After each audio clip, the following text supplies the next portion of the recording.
ese ujya ureba zino scene zimeze gutya ukibaza uti se iyi look bayikoze bate?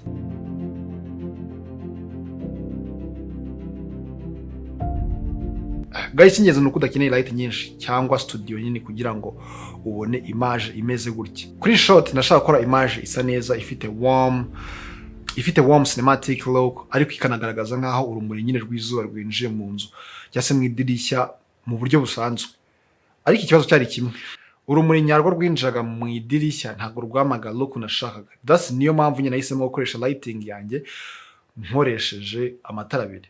So muri video ndaza kwereka uburyo nateguye ino lighting, aho nayishyize, buri light n'impamvu nayishyizeho, ndetse nuko nyuma naje gukora ino final shot nkaza kweditinga nyishyizemo color grading.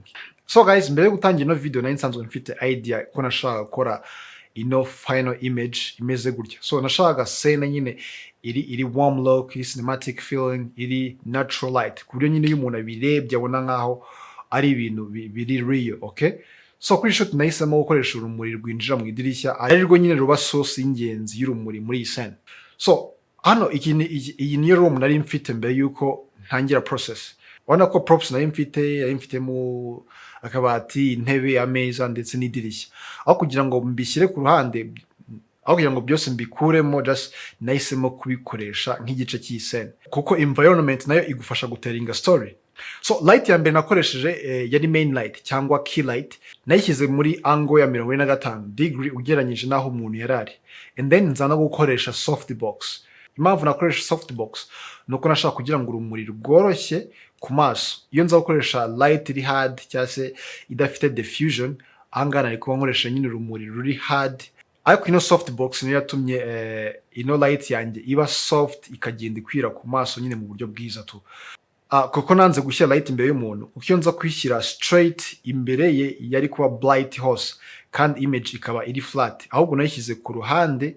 So ibi ngibi byatumye nyine uruhande rumwe rw'isura rubona light, urundi rukagira shadow, kandi iyo contrast aba ari ingenzi mu gukora cinematic image. And then kuri light ya kabiri, iyi niyo yari ifite uruhare runini cyane muri iyi setup. So nashaka ko umuntu nyine ureba ino final image yumva ko ari strong sunlight, cyase ari izuba ririmo kwinjira mu nzu riri kuva hanze rinyuze mu idirishya. That's niyo mpamvu nyine nakoresheje iyi light. Ubona ko ari ibintu nyine ari ibintu biri byanyabyo tu. Actually icyo nashakaga nuko iri dirishya risa nkaho ari iryo source y'urumuri muri iyi scene. So iyo ntaza gushyiraho ira lighting, ndavuga ngo iri dirishya ntabwo riba rifite impact nk'ingi urimo kubona. Iyo nyishyizeho urabona ko iri dirishya nyine ritariba igice kinini cya lighting design, kandi bikaba birasa neza guys. So ikintu nakunze cyane muri iyi shot nuko ibice bimwe na bimwe ntabikoreye lighting, ahubwo nakoze ibinyuranye, okay? Naretse ibice bimwe na bimwe biguma biri dark. Niba urebye inyuma ya subject uretse tuhabona ko hari dark area. Face nayo igice kimwe gifite light, ikindi gifite dark. Ibi byose ni intentional, kandi muri principle imwe nkunda cyane muri lighting guys, nuko nyine utagomba kumurika ibintu byose, kuko iyo bimuritse byose biba biri flat, nyine ubona ari ibintu biri nonsense. So that's why rimwe na rimwe nyine shadow aba ari ingenzi kimwe na highlight, birajyana. So nyuma yo gushyiraho light byose maze gusettinga aya ma light yanjye uko ari ebyiri, nibwo nafashe kamera yanjye, donc nashaka ko subject iba iri hagati muri frame, okay? That's niyo mpamvu namushyize hagati. Nibivuze ko bitewe na composition ushaka, subject nawe wamushyira ku ruhande ahari kureba, hakaba hari umwanya munini. And then ikindi kintu nashakaga ni gukoresha izi props ziri inyuma, okay? So utubati, ibitabo, intebe, ameza, nuvuga ngo nyine just environment nayo guys, nayo igufasha gutelling a story. So iyi nayo ni principle nziza cyane muri cinematography.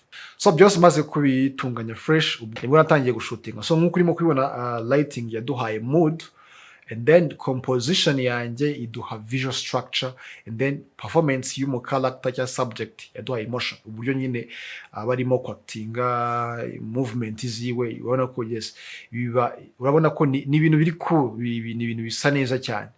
So guys, muri filmmaking ushobora gutangira ufite icyumba kiri empty cyangwa kirimo ibintu gisanzwe, ugashyiramo props ukazitegura uko ubishaka, ugashyiramo mu character, ugakora lighting nziza, and then hanyuma icyumba cyawe kigahinduka scene imeze ukundi kuntu. That's niyo mpamvu nyine nkunda lighting, ko lighting is the one of the part is ni igice kinini cya cinematography. So iyo uri gukora lighting ntabwo nyine uba ushaka gusa gutuma ko ibintu byose biba biri bright cyangwa se bigaragara, ahubwo lighting igufasha gukora atmosphere.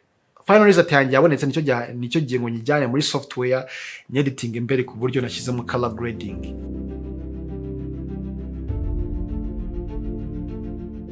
Noneho ya clip yanjye namaze gushutinga muri bwa buryo bwose twabonye uko nabisetinze, ndayizana muri DaVinci Resolve kugira ngo nze kuyikorera color grading. Okay, so first ndaza gucreatinga ama nodes, ndaza gukoreraho. Okay, ndaza goldinga Alt+S kuri keyboard yanjye. Okay, kugira ngo nze gucreatinga node ndaza gukoresha. Okay, so urabona ko iri muri vlog.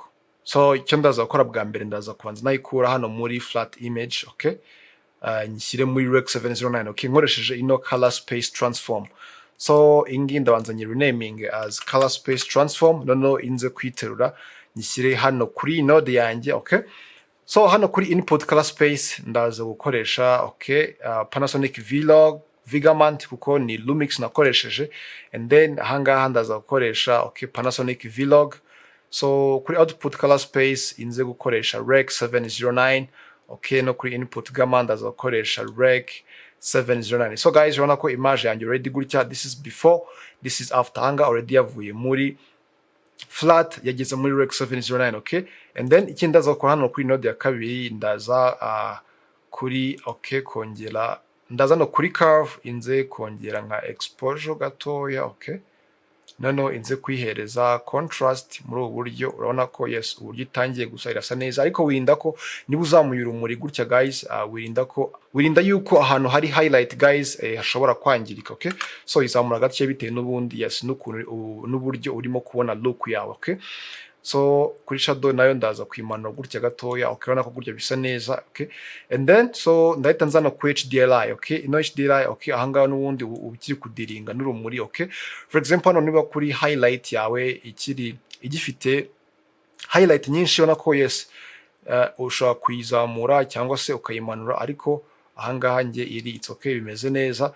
And then hano kuri light. Okay, ubwo nivuga ngo hani highlight urahabona naho ushobora kwazamura cyangwa nkagabanya. Okay, so ndaza kuharekera ngaha guys. Na shadow yawe niba kuri shadow. Okay, shadow yanjye nahangaha niba yes ushaka kuyongera contrast nayo urayongera contrast, ubona ko ahangaha bimeze neza cyane. So ikigiye gukurikiraho ubwo ndaza ku yindi node. Okay, so guys, ariko biba byiza n'ubundi iyo uri kurenaminga node zawe kugira ngo bitaza yes kukuvanga. Okay, and then kuri node indi yanjye ikurikira. Okay, niba ufitemo nk'amabara runaka. Okay, ushaka kuzana muri color slice. Okay, ukaza ukongera nako hano kuri red. Okay, ninza kuyongera intensity, nako guys irimo kwiyongera, nkanayongera saturation yes mu buryo nshaka. Okay, and then kuri skin tone. Okay, nanga nshaka kuza kuyongera, urabona yes uburyo irimo guhinduka, ariko njye ntabwo nshaka kubikabiriza. Okay, ndashaka kuyirekera ngaha.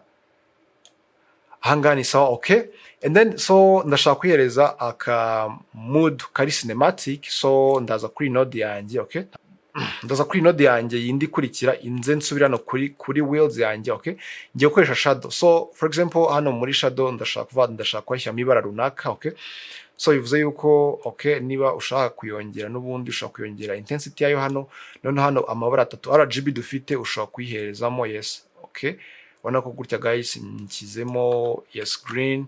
Hano kuri green ushaka kunshyiramo iri bara. Okay, hano kuri blue ushaka kunshyiramo blue imeze gutya. Okay, so ahangaha ndaza gushyiramo red, ndaza gushyiramo green.